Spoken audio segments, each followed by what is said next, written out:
Ladies and gentlemen, hello and welcome back to our continuation of Season 2 of Heavy Thoughts, man. I know I missed last Friday, but hear me out.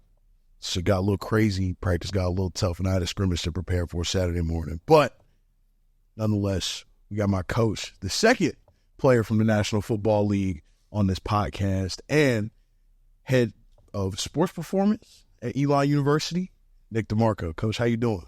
Doing good. Happy to be here. We go into this episode of Heavy Thoughts. You might be the most in shape person that's been on the Heavy Thoughts podcast so far. You get to hear about some healthy tips for you football players, you linemen, try who maybe be getting your body right from a star pass rusher, and that's really where I want to get into first. Can you take me through kind of your football career, really just as a player first, and then we'll move into coaching? Yeah. So. I was 272 pounds at one point, so we can get into some weight loss tips potentially for all the big guys out there. But playing career-wise, I didn't play football till I got to high school. So the first time I played was my freshman year. I was on the freshman B team. Yep, 6A high school, so it was a big school. We sucked at football, though, so we weren't great. So I was really bad, apparently. Sure. But I was on the freshman B team, and I was a kicker for the A team. Played soccer from like 3 up until high school. I was a backup quarterback, starting quarterback on the B team. Barely played it all. I was like 5'9", 130 pounds, I think, going into my freshman year. Played a ton of baseball, soccer, etc., hockey, growing up, never football, besides in the backyard. So then my sophomore year, I hit a huge growth spurt. I was 6'3", about the height I am now. Found the weight room for the first time, so I was packed on some weight. I was like 170 pounds. And that year, I became our starting tight end, starting D end on a team that won 0 games. So a real bad varsity football team. First game ever I played against this guy, I'll never forget, Ricky Bailey. He went to Northwest Missouri State, which is a D2 powerhouse. They won like 4 or 5 national championships in a row at that point. Damn. And just got my shit pushed in all day in my first ever game. Did not start again defensively. Did real bad. But kept playing on offense. Knew that I really loved football more than any other sport that I'd played. Continued to pursue kind of the weight room and just developing myself into a better athlete. Became a decent football player, I would say, as a junior and senior.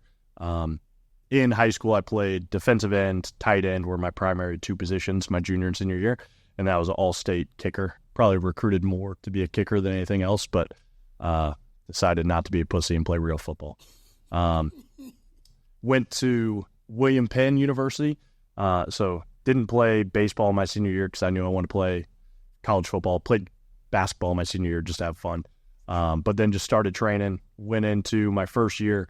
I went to William Penn University because I had a 1.8 GPA in high school. So made some poor decisions along the way. It was the only school that would let me in. I thought I was going to go to Northwest Missouri State where that Ricky Bailey guy had gone. Played tight end there. Got into William Penn because the head football coach at France House Central, my rival high school, was the offensive coordinator there. Recruited the area pretty heavy. Knew they could get in just about anybody to William Penn. So got into school. Went there about 6'3", 190 pounds, playing safety. Had a red shirt because of my academic status my first year. And then throughout that year, I bulked quite a bit of weight on. Didn't eat good meals as a kid in high school. My family background, not super strong from like sit down, have good meals, shit like that. So when I got to college, I was having 3 meals a day for the first time on that all access plan. I was hitting that pretty hard. Cold crazy. And, my college strength coach, Ike Hammerly, is like one of the biggest mentors in my life. So when I started weight training seriously for the first time, started eating, I got up to like 225 pounds that first year, so I was a huge safety, not athletic enough, very Caucasian for the defensive backfield. So moved up, played linebacker as a redshirt freshman, split time with my college roommate, Scott Adams. Was an okay player at the NAIA level, nothing to write home about. The next year, about 3 or 4 games in, our defensive end tore his ACL, and me and Scott were still splitting time at linebacker. I ended up moving to defensive end, and much better naturally at that position. I got our best 11 guys on the field, and luckily stayed there. So I played about half a season as a defensive end. Then the next year, my redshirt junior year, was my last year in college. I didn't take my 5th year, and played D-end that entire year, and was pretty successful. The 2 years I played defensive end was all-conference All-American my last year, and then went undrafted to New York, which was a mistake on my part, and then the Baltimore Ravens. Well, I was New York, a mistake on your part. Yeah, so as an undrafted guy, I thought it was almost helpful. Like I had a few teams call me in the 7th round, like, hey, you might get picked. St. Louis Rams were the most interested team. I did their local day. They had some pretty keen interest. Ended up going with Aaron Hill, who Jordan Newsome worked with 49ers. He's now the Packers head strength coach, actually. He ended up going there. But so of the teams I had listed out, me and my agent kind of put together, okay, here's the team where I have the best chance of making the roster. Here's the teams where I have probably the worst chance of making the roster. Baltimore was the very bottom of the pile, and it was almost all 3-4 teams just because of my size, 6'3", 265, 270 at the time. Not exactly big enough necessarily and long enough arms to play true 4-3 defensive end. So for sure, it was basically only 3-4 teams that were interested. So I kind of had my list, and the Jets were at the top of it because I thought I could actually make the roster. They had a couple good players, but like not a ton of depth. So signed with them. Of the 6-7 teams that were interested in me right after the draft. Went out there for rookie camp 3 days later, and coincidentally, I had interned at the University of Iowa before my last year playing football. And A.J. Eads was a linebacker there back in the day. He was rehabbing there. He had tore his ACL the year prior. He came into rookie minicamp as the only veteran, and was just doing a tryout because he was coming off the knee injury. And he could play all 4 positions. I just played rush backer, and so got cut 3 days into my National Football League experience. So quick cup of coffee with the New York Jets, and I was back to square one. Luckily for me, the Ravens called and were still interested. Knew that was probably the last chance I had to make a roster. In my position room is Terrell Suggs, Elvis Doomerville, just 2 Hall of Famers. Courtney Upshaw, who was a 1st or 2nd round pick the year prior. John Simon, who was a Big Ten Defensive Player of the Year at Ohio State. And then Pernell McPhee, who the following year signed like a huge contract with the Chicago Bears. Really good pass rusher. Nuts back. Yeah, he was a dog. For sure. And crazy athlete, like huge body, 290, rushing the passer, playing 3 technique, covering running backs, like just a true rare human. But so went through the preseason with them, did better than I thought I'd do, honestly. Had like probably 5-6 tryouts throughout the rest of the year after I was cut there. Was offered my position at the University of Iowa in October of 2014. And I had about 5 teams interested in bringing me on as a futures contract for the next year. And just kind of had a conversation with myself of I'd have to be a special teams warrior, which I really didn't have a ton of interest in. I'm good at pass rushing, not really good as an every down player in the NFL.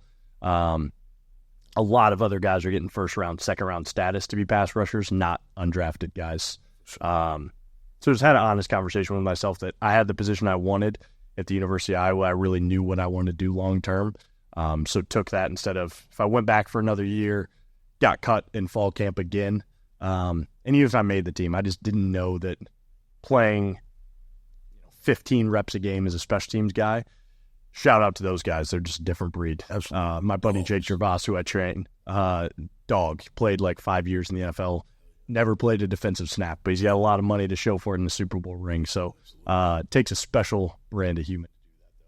For sure, for sure. Now, one thing I need to know, just out of all the NFL guys I've met, I've never gotten to ask this question. What's an NFL practice like?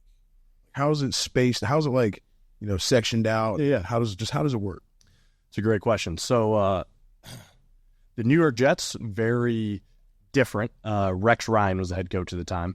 It's mini camp. We didn't have a full roster, so it's hard to evaluate. But I do know from experience and just talking with other guys on the team, Damon Harrison, who I actually played in college with, went by Snacks. He ended up being an all-pro player for the New York Giants. Yeah.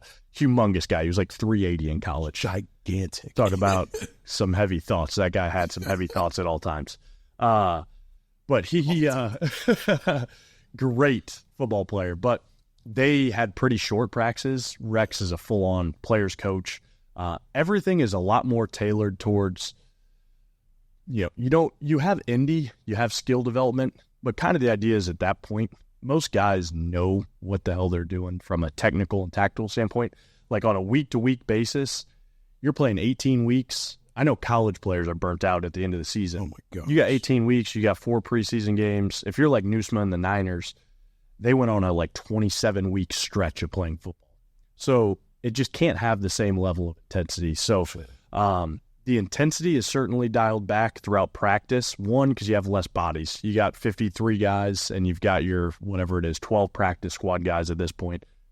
So you have a small roster. You have to take care of guys. But really the whole focus is alignment, assignment, playing 11 on 11 football. You just get a lot more reps of 11 on 11. And then it just depends on the head coach. Some guys are more intense, like a longer practice. Some guys like a shorter practice. It's really your cup of tea. When I was in Baltimore, John Harbaugh was the coach, still is the coach. Jim Harbaugh was the 49ers coach at the time, and so we had open practice against them. They started practice about 30 minutes after us every day, which I know really pissed us off, and then would end practice earlier than us, but we would come together, hit our team stuff. So John Harbaugh's always been a little bit of a longer practice, but even then, it's still, you're getting a lot of 11 on 11 football. Really, the Indy is just an extended warm-up. You're going to touch on the few skills that you need. And then just the understanding, like guys at that sport or at that level of sport, it's not more, hey, I acquired this skill. Like you're still working on all your fundamentals, but you can work on that in 11 on 11 reps. Like you want to get better at pass rush via pass rushing in game scenarios. But just the IQ, like all of those guys are a PhD in their sport. So some of the things that you'll pick up, like things that I picked up from Elvis Dumervil specifically, who he's an undersized guy who I think excelled because of just how intelligent he was and how dedicated to his craft he was. You'll pick up a ton of just how to operate and kind of the psychological elements of how they prepare. Like for him, for example, if you're pass rushing in college, everything is look at the ball, never false start. You're not getting coached up on some of these next level thinking things to where he's like, hey, I'm looking at the play clock. I'm going to find, everyone kind of does this, find the 1-0 lineman who's going to give away what the play is. You've got a guard who's fat and out of shape and he's a 2-point when it's a pass play. Great. If you can get little cues like that, it's going to make you a better player. But for him, it's like, okay, play clock's under 7 seconds. How many times has a team gone on 2 when the play clock's under 7 seconds? What the That's crazy. You know what I mean? Yeah. Like, they're not going to. They're in a rush. There's going to be almost sad. And you can time the snap in a situation where their snap count and they're pressed for time. Looking at other elements of it, like down and distances, getting percentages, that's where they have so many more people on staff dedicated to the statistical elements of it. And I think the scouting reports that you get early in the week are just a completely different level because of the manpower that they have. Absolutely. But other things like that to where you're just picking up on little cues that can make you a much better pass rusher, make you better at whatever position it is you play. But NFL practices is a lot more taking care of each other too. Like you're not doing a ton of live tackle. Like Dan Campbell had the famous speech when he was on Hard Knocks. Like they tackled a few times here and there, and he's like apologizing to the guys. Like, hey, we got to do this to prepare you. So you just don't get as many of those reps. Everyone there knows how to tackle. They know how to play football. For sure. You're going to get reps because you still needed to make sure you're safe on the field, but you're not doing it so much as a skill development of, hey, here's how we make a gator tackle. Gotcha. So it's less skill development, but more like skill enhancement. For sure. Yeah. And more understanding of the gameplay. Gotcha. Because I know a little deeper. Yeah, for sure. Because I know even on our scouting reports that we'll get, like sometimes throughout the week, like there'll be a player that picks up on some sort of tidbit and, oh, snap, hell yeah. Like, yep. Let's write this down. I imagine going in there is week 8 in the NFL season, playing against a division rival for a second time. That scout report probably this thick. Yeah. And like within the staff, like I know we on our defensive side at that time it was a ridiculous coaching staff. I was looking when I was there. It was Dean Pease was a defensive coordinator forever with the Patriots, Ravens, etc. He was kind of a Rex Ryan guy. He was the defensive coordinator. Steve Spagnuolo, the defensive coordinator for the Chiefs, was just the defensive backs coach. He's insane. Mike McDonald, the head coach of the Seahawks, was the assistant defensive backs coach, I want to say. And then, who was the other guy? Can't think of his name right now. The linebackers coach, Wink, Don Martindale. He was the Giants defensive coordinator this past year. He was the linebackers coach. It's a damn star-studded room. Yeah. I mean, just overall. And then Ted Monachino was my position coach. He coached the outside, like 3-4 type guys. He became the defensive coordinator the next year of the Falcons, I want to say. So just a ridiculous room. And then Zach Orr was an undrafted free agent the same year I was. He made the team. Ended up being like a 100-tackle guy his third year. Had to retire early from a neck injury. He is the defensive coordinator there now. So it's a pretty loaded room. Yeah, like it's just a lot of competition in everything. On the field, professionally, and they're buckling your boots. So you've got a ton of knowledge. So it'd be, one guy focuses on the run game, one guy focuses on certain personnel packages, and they would break down so many more elements of what the keys were down and distance wise. You have so many more sub packages. You have so many more play calls. Like I know for us in college, we were super basic defense. I thought our defensive coordinator, Brad Griffin, was amazing. He's done a heck of a job as a head coach. Everything that he did was simple as hell. His cover 2 was blue sky. Like we'd have everything was just a color, a base, front. The blitz packages were all simple. And then I remember going the first day, and it becomes simple as you know more of like why words are coded a certain way. But it was like mug, laser, pack, alert, taxi, day 1 install of like 13 things we installed. I'm like, what the hell does that mean, man? That's a lot of words. Just tell me where to line up. All of it just to get 5 tech and go straight. With a lot of things that might not even happen. It's like only if you get a nub personnel set does the alert matter. Every other thing, we just play our base defense that we called. And it's a lot more disguises. If you ever watch the NFL 60s or Hard Knocks, like you'll see clips where everything is done just to disguise a coverage. Like you have to do so much more because those quarterbacks, the coordinators, with the ability to talk into the headset too, they see you lined up, they can kind of pick you apart if they know what's happening. So it's just more of a deeper understanding of what all 11 guys on each side of the ball are doing versus, hey, I know my job, so I'm kind of squared away. That's tough. That's really cool because that's an interesting way to look at it and see how different typical college playbook. Again, it's the signs, the cards on the sideline versus, hey, here's a 37-word play call that you're going to have to know. And, oh, yeah, by the way, there's 8 seconds left on the play clock. Good luck. Go. Shit. Yeah. Couldn't be me. That's awesome, though. It's cool to hear everybody's different takeaways from their football careers, especially when you start talking to guys who played really high-level football. Everybody kind of takes something different away. I know Coach E was talking about just some of the great guys that he's even lined up against. He talking about Randy Moss, Isaac Bruce, all of them guys. Like, you got anybody who you've lined up across from and been like, holy shit, dude? Yeah, Tyron Smith. That would have been my second game. I got in the game against him, and I was like, holy shit, that is a different looking human. I mean, just genetic lottery. The guy is strapped up. For sure. And just absolutely abused me. A much better football player than I am. Had the chance to go against Kirk Cousins in the preseason, who is a pretty famous guy, obviously. In training camp against the Niners, when we had that open practice, man, why can't I think of his name right now? That's going to really piss me off. Number? No, Davis. Vernon Davis, the tight end. Vernon Davis? Yeah, he was in like the SI swimsuit. Like that guy is like built completely different. Yeah. We had a one-on-one pass rush drill, linebackers first, tight ends, and him and Terrell Suggs went first, and somehow, I mean, if I was counting off bodies, I would have got myself out of the line against him. But I ended up popping up, and it's me and him one-on-one. And instead of hitting a pass set, he hit me with like a run set and just like face, chin strap. It was like on them, which was a cheap shot move at a drill like that. So I actually hit him with a hip toss, and thank God it was broken up immediately. Otherwise, I probably would have got my ass beat. Get in a fight with Vernon Davis, little scuffle action. But then amongst, I mean, the Niners were absolutely loaded at that time. Justin Smith, Aldon Smith, they had some fantastic players on the other side. Colin Kaepernick was the quarterback at that time. Our offensive, we had Joe Flacco. Justin Tucker's the best kicker of all time, which is, I mean, it's a kicker, but he is incredible at his job. Marshall Yanda is just a all-time great football player. Had the privilege to train him when he would come back in the offseason because I would handle our injured guys when I worked at Iowa. So sweet. I would help with him in the offseason every year, and then I had the experience to play with him a little bit.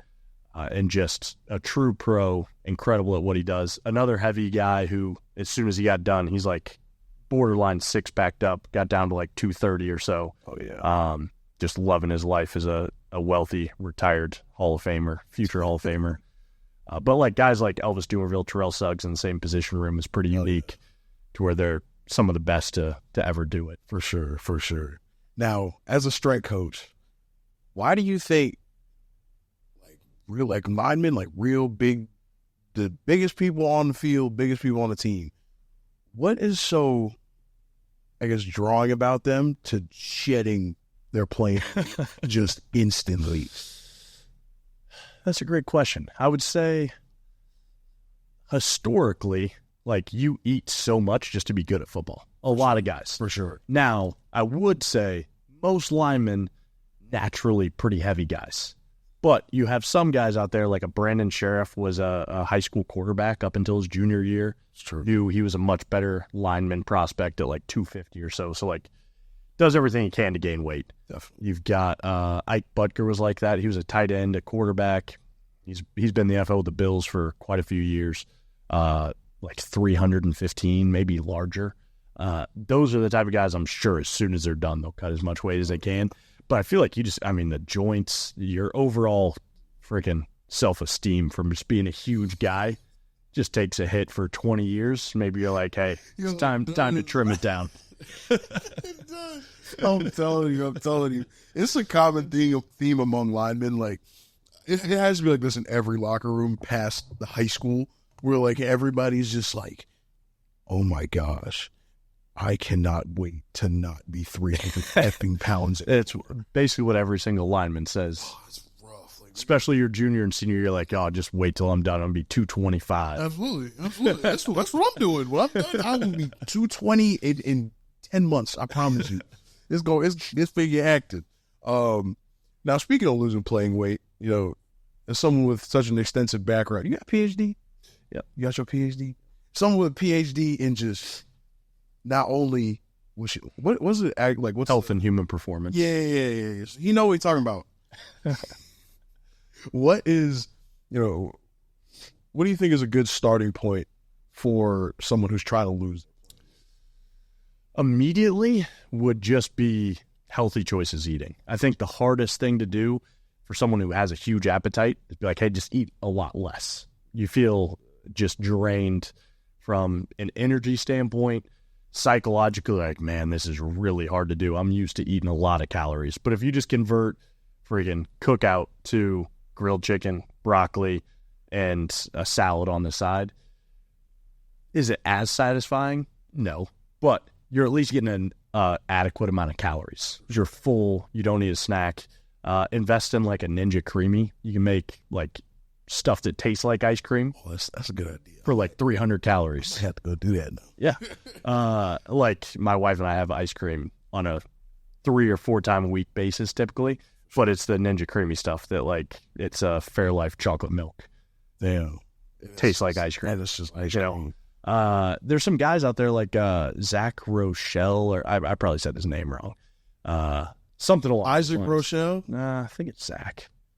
What's his wife? He's got a wife? No. No. Long-haired guy. I can't think of his Instagram handle, but it's Zach Rochelle, something along those lines. He has all these insane chicken tenders and fries, but healthy. Oh, he uses a crinkle cutter, fry cutter, air fried chicken with just breadcrumbs is a thing. He has probably 400 or 500 recipes in this one book. I think I sent it to you, actually. His stuff is awesome. It takes 45 minutes to make any of it. For sure. Which is a bit of a nightmare. But so a phase one would just be eat real foods. If you eat real foods to the point that you're full, it's almost hard not to lose weight just because you're eating better food. That is true. And those foods are going to have just really good nutrient content to where you're going to be full and satisfied without an excess of calories. Because you eat a whole bag of chips, you're like, holy shit, that was 800 calories. And I'm not even close to full. Yeah. Just tastes great. It's Chick-fil-A after a game. That was 5,000 calories. Versus you have, steak, rice, and some red potatoes on the side. You feel satisfied. It's probably 1,200 calories. For sure. So limiting your calories via just better food quality. Meal prepping is the easiest way. Sunday, cook up lunch for the entire week. Pick some stuff you like, ground beef, chicken, steak, rice, some sort of a vegetable. It's really hard to miss if you're doing stuff like that. And then give yourself some freedom on dinners. If you have the time to cook for yourself, try some of those recipes that are healthier, but not necessarily perfect. And I think when people go extreme and try and take it to, hey, I've ate terrible for 10 years, I'm going to eat perfect immediately, you'll get some quick gains, but then you'll burn out, and it's just a roller coaster of like good habits, bad habits, back and forth. So, give yourself some leniency and be like 85, 90%. I eat really well, and then I smash a 30 rack from Chick-fil-A on Saturdays. For sure. I think there's always a happy medium that will keep you on the right path for a long-term play versus if your only goal is 2 months to get as shredded as you can, you got to be pretty dialed in. Yeah.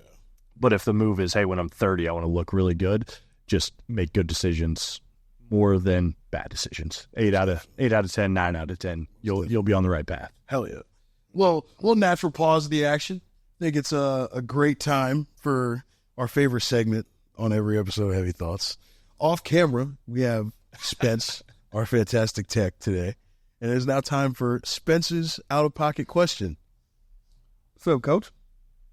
Just happy to see you in that extremely tiny chair and purgatory operation that John Seaton's got set up for you. No one can see it. I'm sorry, dog. Coach, I don't think a lot of people know this, but you're a pretty funny guy. I heard you say some pretty wild things here. I'm not going to get into it on the camera. But if you could tell the audience, what do you think is some of the wildest things you've ever said to a player if he was doing X, Y, Z? That's a good question. Hopefully nothing that's fireable offense, obviously. But I do remember Pat McGarrian, probably 2018. I think Devontae Chandler would have some stories of some stuff that I said to Pat McGarrian. He was a unique guy. Love that guy. Great guy. Lights on, nobody home sometimes, though. Just made a lot of mistakes. I think one day I told him to just take off running laps until I remembered that he was there. Oh, my gosh. And forgot about him for about an hour. Will Alexander, I don't know why, for like no reason. I made him rake the sand pit for like 2 hours out in the beating sun. I think he showed up. He didn't even show up late. I think he just he brought it up like 3 years later, and I'd completely forgotten about it. He was like, yeah, you made me rake that sand pit till it was perfectly level. And every time you came out there, you would like find something that wasn't perfect about it. And I was like, oh man, what did you do? Show up late? And he's like, no, I just left my lift cart out. I'm like, oh, must have been a bad mood that day. Bro. Goodness. I think the standard line for anyone that really pisses me off and is not doing well enough is, I think I took it from Robo, the former O-line coach here. If your maintenance is higher than your production, you're nothing more than a used car. I've said that to quite a few people. So, oh goodness, this is the. I've never said anything bad to Spencer Cola, though. No, never. I would give myself some credit. I think I am a equal opportunity asshole to everybody. Absolutely. I'm my first workout. We're warming up on the field. I just ripped the fattest burp ever, and all of a sudden, you're just walking by and I hear John Seaton, big bodily functions guy. It's held true, just so everyone's aware. Oh, absolutely. It'd be the fourth quarter of a game, and I'll still go rip the nastiest burn. There could be 4 seconds left. It's third down. We need to stop. Hold up. All right, let's go. Let's run it up. But that's just a viewpoint into, I feel like, the culture that you've really created here, and how we can all laugh about it, and how there's a lot of funny moments, but how we're also, like, we're strictly business when we step in there. Yeah, I think it's a fine line. There's a lot of people in strength and conditioning who are just full-on disciplinarian. Players probably hate them, but they hold a high standard. I think there's also the other end of, like, players love them, but you can do whatever the hell you want. I think should be everybody's goal to find happy medium of, we've got high standards, high expectations. We're going to do some hard shit here and there for sure. And you're going to get cracked on. You're going to get some shit talked to you. But we've definitely got your best interest in mind, and hopefully it's also super enjoyable experience. Because, it's 4 or 5 years. If you're not having fun in the weight room, like, you're not going to get a lot accomplished. 100%. That's the biggest thing when it comes to, really building players who may have been lacking in the natural talent department, in the people who are now serviceable football players. But another question I have for you is, I remember my freshman year, I had to sign was it a contract? You still make the freshman sign that contract on that thing where it's like the alternative training measures if you're late? Those are so funny to me. What are some highlights? Like, what are some highlights of alternative training, and why do you do it that way? Yeah, a few separate things. We have the Visa Gold card. Haven't had to pull that out for a while. That would be back when we first got here, before we had Team Builder. Shout out the Team Builder shirt right there. Brian. Yep, repping the brand. I got it on too. We had lift cards, and every now and then we'd have like a gold set. Like, hey, Cole is on his last set of back squats. He's got to get that set checked off. We want to get eyes on it, make sure it looks good, to update our 1RMs, etc. And if anyone, you got that one guy who's like in the corner, like kind of roaming around, goes over to a different rack trying to skip some shit, I would hit them with the Visa Gold card, to where every single thing on their card had to be checked off that day. Oh my God. So they would just, and I'd put the little Visa credit card up at the top of the card, just to make myself laugh. But they would have to get every single, like, band, 3-way ankle. Oh my They'd have to find a coach, get it checked off, which is just an absolute annoyance. Alternative training is a great definition in my eyes, because I think training itself is an opportunity for the athletes and the team to get better. And if you don't want to take advantage of said training that we put a lot of thought and time into, and is there to make you and your teammates better, then we can do some alternative stuff that is still training,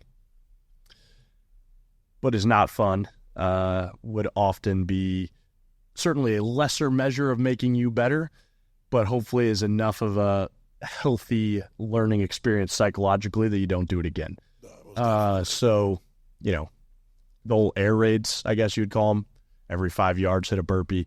We could do a 3-station prep. We could do anything we want performance prep-wise that's geared towards you getting better, or you can just do an up-down every 5 yards and be an absolute hell for 15 minutes, and you'll have a good sweat. It'll check off all the boxes the same way. So I think giving people some extreme measures on the other end to understand training is a great opportunity, and privilege.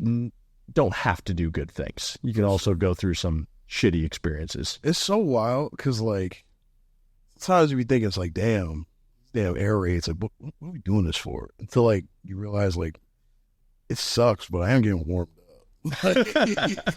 like it blows, but like, I'm feeling loose by the hand. Luckily, I've never had to do them, but I definitely watch people do them and then, like, go practice. I'm like, how, you good? They're like, yeah, I'm warm. Got to try and avoid those for sure. But yeah, I mean, off the top of my head, we've done definitely some worse things than that, I'm sure. But I think anytime you can just remind somebody that it could be a lot worse. The rake in the sand pit. Hey, go rake the sand pit. I'm sorry, Will. Good guy. Great He's guy. out there. He's still balling. Yeah, he is. Still ball. What country are you playing in? I think Italy. I think he's over there with Bo Sanders. I think. Same week? I don't know. Imagine that championship game. Oh, my gosh.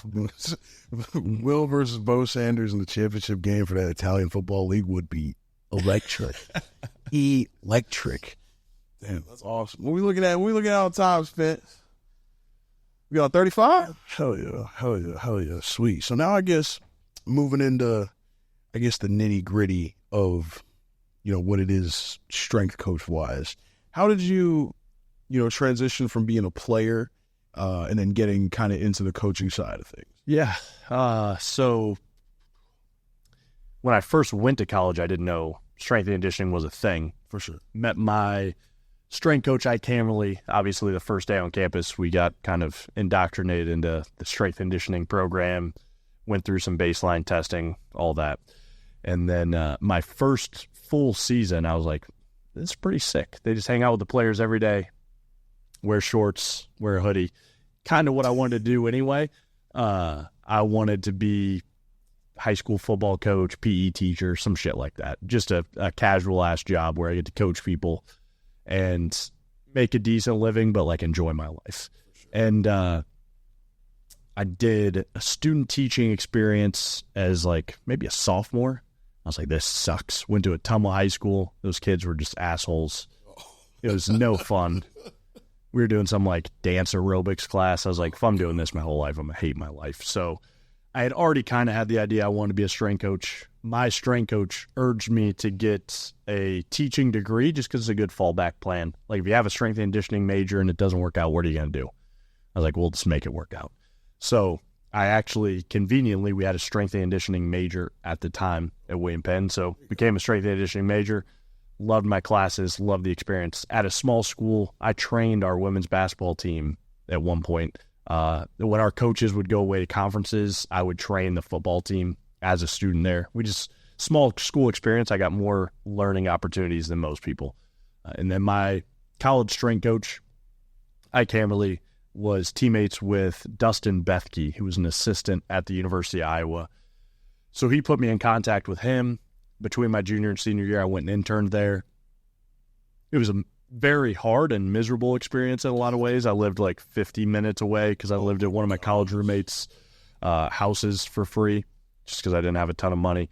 I would wake up about 3:15, 3:30, drive there, ride my bike the remaining 15 minutes because I didn't have close parking, leave there about 4:30, 5 p.m., get home, fall asleep, repeat it. A lot of days where I was like, I don't know if I want to do this shit. This kind of sucks, but just bit the bullet. I certainly enjoyed the experience. I just wanted a little bit more sleep and to not be an intern at some point. You just got to do the shitty task, but it is what it is. But loved just the idea of I think my college strength coach made the biggest impact on my life outside of my mom and dad. You see me and our staff more than Coach Perry, Coach E, etc. Just because the whole off season, you're with us 4 or 5 times a week. For sure. In season, we're still there. For sure. We're just around all the time. So 4 or 5 years, you can just make some good relationships. You see how different your body looks. You see how different you become just as a human being. I went from a 1A GPA guy to a decent student, but I think just a better human being because of the people that I was around and the standards they held me to. So I knew that was something I wanted to do. And after that internship, luckily, as soon as I got done playing and I got cut, Coach Doyle was my boss at the time at the University of Iowa. He called me, offered me a position to come back January of 2015 and worked at Iowa from 2015 to March of 2018. And that's when Signetti and the staff here hired me. And then I've been here ever since and absolutely love it. So I think getting to lead a department is obviously a lot more fun, but as a young strength coach, as an assistant, having kind of your little niche roles, you just get to develop relationships with guys that last. For Josie Jewell, who just signed with the Panthers, is one of the guys I'll help train in the offseason. Gervais, the guy that I mentioned earlier. Just a ton of really good relationships that you can make that last forever with athletes. Awesome. Devontae Chandler now, first guy that he was here the first class that I got to work with in 2018. Jalen Thomas, those guys are out coaching now. Marcus Hillman's still playing football. Jackson Parham is doing Casey Crenshaw type work with Tulane football. It's just fun to see guys come in and the way they develop physically, but just how much different they are is kind of humans 4 or 5 years later, and then go watch them do really cool things. Like Devontae is a strength coach now, so that makes it even cooler. But just you build incredible relationships over 4 or 5 years that certainly don't go away when a guy graduates. So I think with any position that you're looking at in a career, I could obviously make more money doing other things, but I get to make a great living and have good quality of life. And I mean, I show up in this every day. Absolutely. Get to banter with college kids, make fun of cola. Like it's a good life overall. For sure. I think you still have the elements of like trying to perfect your craft in anything you do. There's always ways to improve the training, whether it's speed, just the psychological elements, our conditioning, our strength training. You've got different tiers of programming. There's so much that goes into it that it's always something new and creative that you can come up with. So it's kind of a never-ending pursuit of being good at something, which is fun. And then every year you start from scratch. Could be a bad football team, could be a good football team. What I do, I like to think it moves the needle. It's just really hard to be like, hey, we could have had our best offseason and our worst record. Yeah. Like, sadly, For sure. we don't have a direct correlation to wins and losses, but it's still, you can feel what you're doing helping guys, which is, what everyone wants to do in some way, shape, or form is help people in the process. 100%. Before, I couldn't beat a jump set. Now I'm getting back there. Come on. It's funny that you mentioned all these guys coming in and, like, really finding what they want to do. Man, I came in here telling fat jokes from the jump. I'm still doing it. Just getting paid more money. Hey, hopefully. One thing that I want to gain your perspective on, coming from, a 1.8 in high school to now a PhD, how have you been able to, like, really just do that, to be honest? What is it, something that was within you? Is it something that about you that responded to, I guess, a different type of education, like a different level, or like why did you improve upon that so much in your eyes? Yeah, I was probably a unique case study. I don't think I had a ton of, I know I didn't have a ton of, like, discipline from my parents. Like, there was no, hey, you got to have X, Y, or Z grade. They were pretty hands-off, really middle school on, not like, hey, you got suspended again. You have an F, like, on my shit, the way they probably should have been. So I think I got away with as much as I could. And then I finally got to a certain point where I'm like, hey, I loved William Penn, made some lifelong friends, had incredible coaches there. Some of the best coaches I've met, our defensive coordinator and our strength coach, were coaches at the NAI level. And I think learned a lot about myself. But really it was like, man, you ended up at an NAI school when realistically maybe I should have played at a higher level in some way, shape, or form. And I've always lived and died by this quote that I read years ago. Larry Winget from this book, Shut Up, Stop Whining, and Get a Life. Classic. Great quote anyway. But he said, if your life sucks, it's because you suck. And I was like, you know what? Yeah. You know what? You're definitely right. And I suck as a student because I, give shitty effort, don't care enough.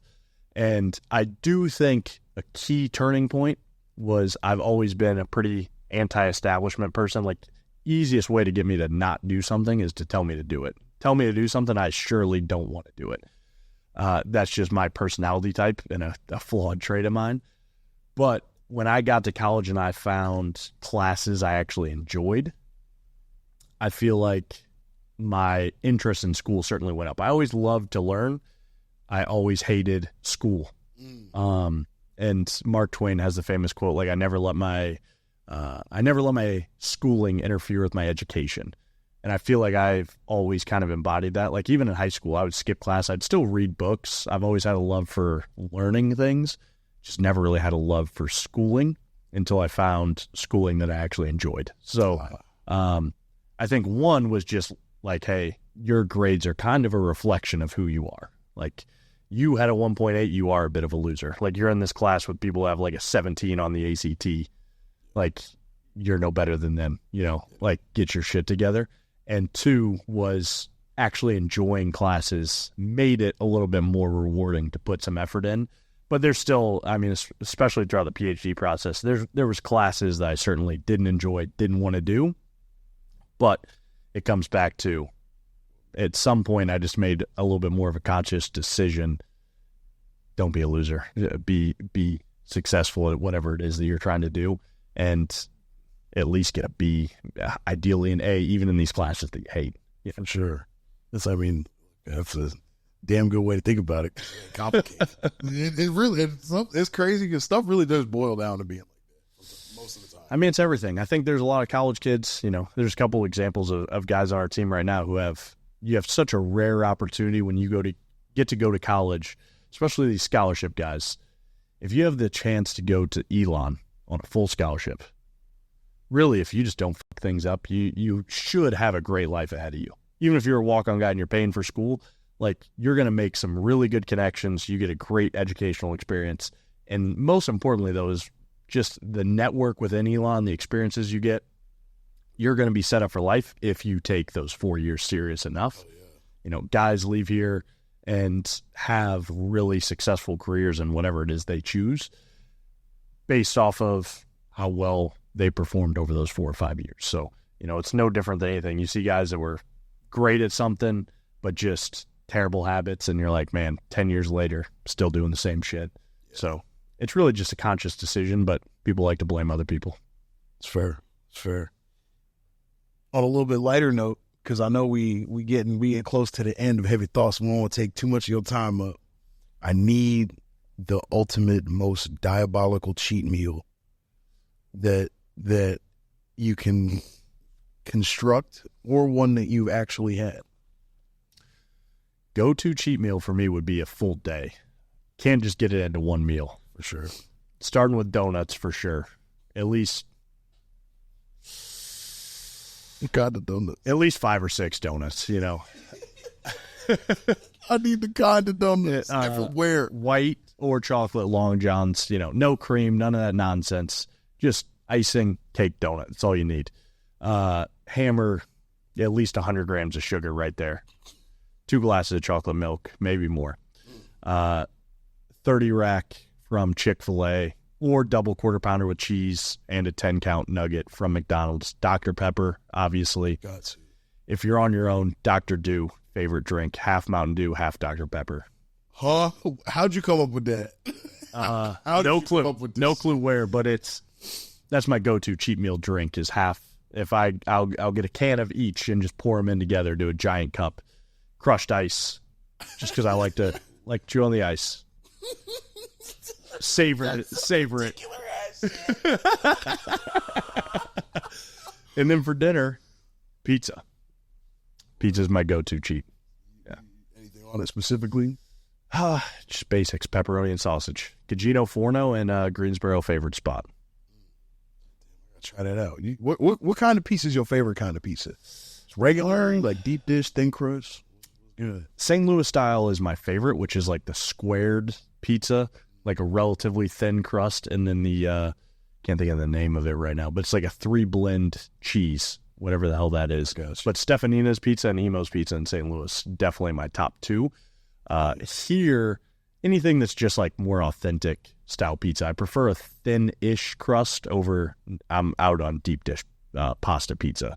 So I'm not with it. I'm a Jersey, New York guy. So all the pizza crust up there is thin as. I'm in on that. Line on the bottom of the shit.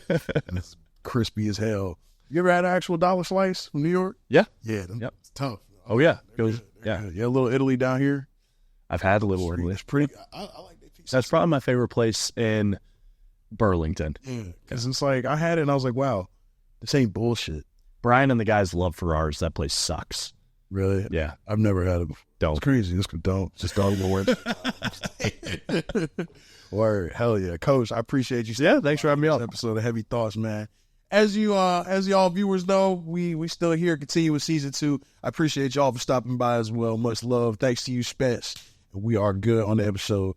Peace out.